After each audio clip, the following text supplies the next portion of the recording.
चलिए दोस्त, आज हम आपको बताएंगे कि एनएसआई में कौन कौन सा कोर्स होता है और एनएसआई की किस कोर्स की वैल्यू क्या होती है।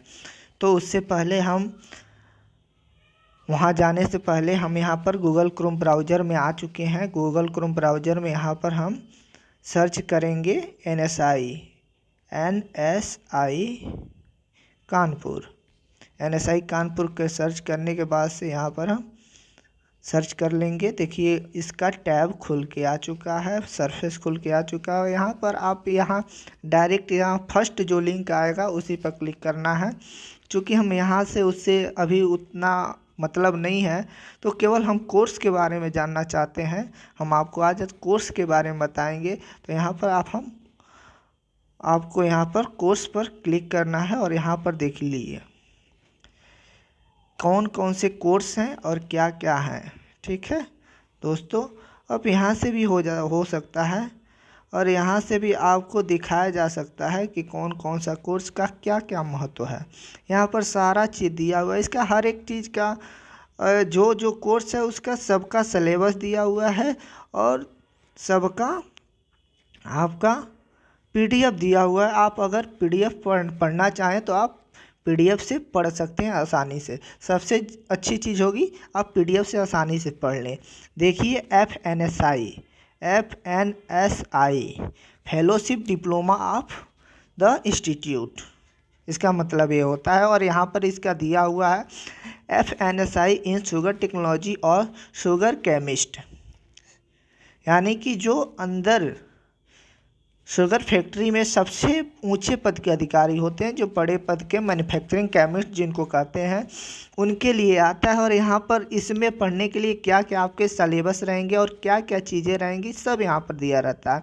यहाँ सिलेबस पे है, सिलेबस पर आप क्लिक करेंगे तो यहाँ पर आपको पूरा पीडीएफ मिल जाएगा, पूरा पीडीएफ मिल जाएगा। और यहाँ पर छोटी सी एक देखिए प्लांट का जो है सरफेस आपको बना के दिखाया गया है कि शुगर प्लांट इतना ही में है।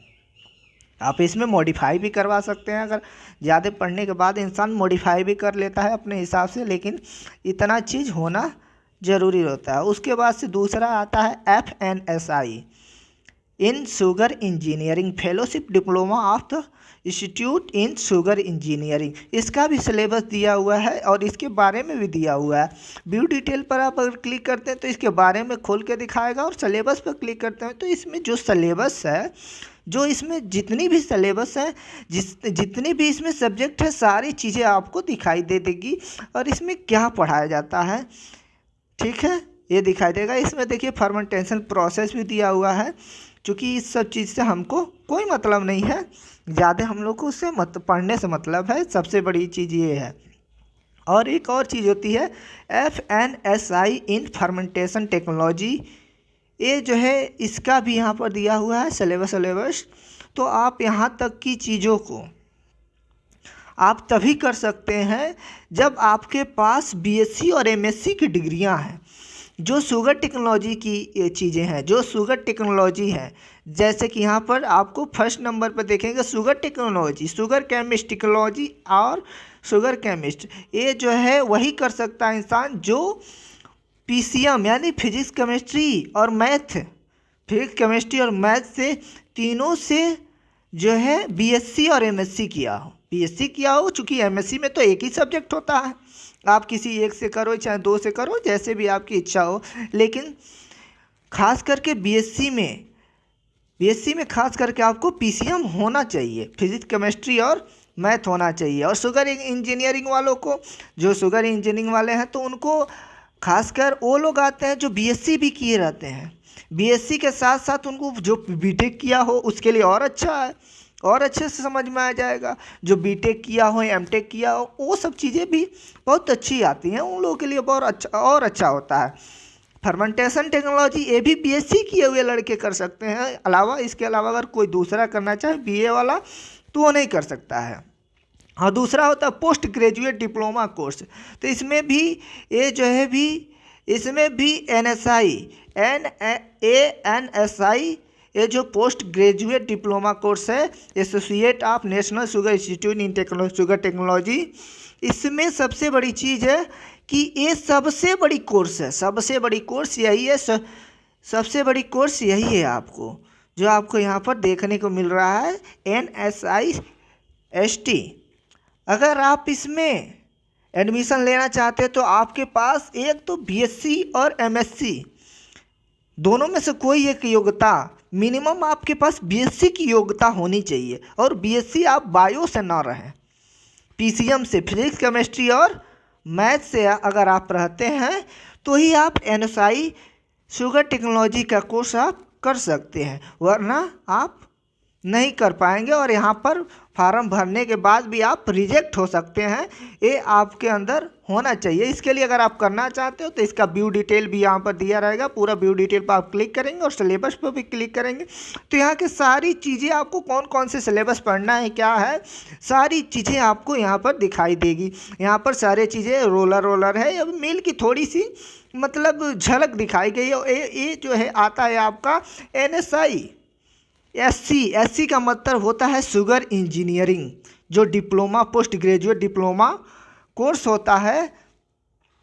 NSI associate of national sugar institute in sugar engineering, जो शुगर इंजीनियरिंग में जो शुगर फैक्ट्री में जो इंजीनियर होते हैं उनके लिए एक कोर्स होता है, जो इंजीनियर बनना चाहते हैं वहाँ जाकर, और ये जो है ऊंचे लेवल के इंजीनियर होंगे जो अच्छे अच्छे पद पर जाएंगे और अच्छे अच्छे पद पर इनको काम करना होगा। सबसे बड़ी चीज़ है, माइनर सा चीज़ है कि आप जाएंगे तो छोटे ही पद पर, लेकिन ये जाते जाते अच्छा खासा कमाते भी हैं और अच्छा खासा इन लोग की अर्निंग भी होती है, खतरनाक अर्निंग होती है। लेकिन उसके लिए इन लोगों को सबसे बड़ी बात है, इन लोगों को BSc करना पड़ता है, बिना BSc किए वो नहीं कर सकता है, बिना BSc किए वो बंदा कर नहीं सकता है NSI शुगर इंजीनियरिंग। ये भी, इसमें भी आपको BSc करने के लिए फिजिक्स केमिस्ट्री मैथ्स करना पड़ेगा। उसके बाद से डाइफाइट एक ऐसा कोर्स है जो बायो वाले लड़कों के लिए एक अपॉर्चुनिटी है, बायो वाले लड़कों के लिए सबसे बड़ी अपॉर्चुनिटी है। इस समय डाइफाइट का सबसे ज़्यादा मांग है। डाइफाइट के बच्चे आते नहीं हैं कि उनकी सीट बुकिंग रहती है कि चले जाएंगे, यहाँ जाएंगे, वहाँ जाएंगे, पहले से लगा कर रहते हैं। इस टाइम एल्कोहल को बढ़ावा भी दिया जा रहा है, इस टाइम सबसे ज़्यादा एल्कोहल को बढ़ावा भी दिया जा रहा है, तो डाइफाइट की सबसे ज़्यादा सीट भी होती है और डाइफाइट सबसे अच्छा कोर्स है। इसमें भी इसको करने के लिए, डाइफाइट को सबसे बड़ी चीज़ है, डाइफाइट को करने के लिए आपको फिजिक्स केमिस्ट्री और बायो, इसमें मैथ नहीं रहता है, फिजिक्स केमिस्ट्री और बायो ये तीनों होना चाहिए। बायो आपके पास है फिर भी आप कर सकते हैं, कोई दिक्कत नहीं होगा। जिनके पास बायो नहीं है वो भी कर सकता है, जो मैथ से है वो भी कर सकता है, जिनके पास बायो वो भी कर सकता है। इसमें यही एक अपॉर्चुनिटी है कि इसमें अगर आप जो है आपके पास बायो है तब भी कर लेंगे और आपके पास मैथ है तब भी कर लेंगे। चलिए आगे देखते हैं। DSPMM, इसमें भी आपको करने के लिए आपको BSc करनी पड़ती है, वो भी एग्रीकल्चर से। आप अगर BSc किए हैं तो आप इसमें DSPMM कर सकते हैं, वरना आप DSPM नहीं कर पाएंगे, समझ रहे हैं। और इसके बारे में अगर जानना हो कौन सा सिलेबस है, क्या इसके बारे में सब व्यू डिटेल दिया है, इस पर आप क्लिक करेंगे आपके सामने खुल के सरफेस आ जाएगा और सिलेबस भी खुल के आ जाएगा। चलिए इसके आगे हम दूसरे दिन जानेंगे और ज़्यादा वीडियो लंबा हो जाएगा, इसलिए हम आज इसको बंद करते हैं। अगर आपको वीडियो अच्छी लगी हो, जानकारी अच्छी लगी हो तो चैनल को सब्सक्राइब करिए और वीडियो को लाइक करिए, कमेंट करिए, बताइए अगर आपके मन में कोई ऐसा सवाल हो जो आपको पता नहीं है, आप करना चाहते हैं लेकिन हिचकिचाहट में है हम कर पाएंगे कि नहीं कर पाएंगे, तो आप हमसे पूछ सकते हैं कमेंट बॉक्स में, मैं आपको जवाब दे दूंगा। कमेंट कर सकते हैं कि आपको क्या करना चाहिए, कैसे फार्म भर जाता है, सब जैसे दिन नज़दीक आता जाएगा फार्म भरने का वैसे हम आपको वीडियो बना के देते रहेंगे ताकि आपके लिए आसानी हो फार्म भरने में भी, और यहाँ की सारी जानकारी के बारे में आपको इस चैनल पर वीडियो मिल जाएंगी। चूँकि टाइम आने के साथ साथ सब मिल जाएगा। वेबसाइट ओपन होगी तो हम आपको वीडियो बना के बता भी देंगे। तब तक के लिए धन्यवाद। आप मेरा चैनल सब्सक्राइब करके रखिए।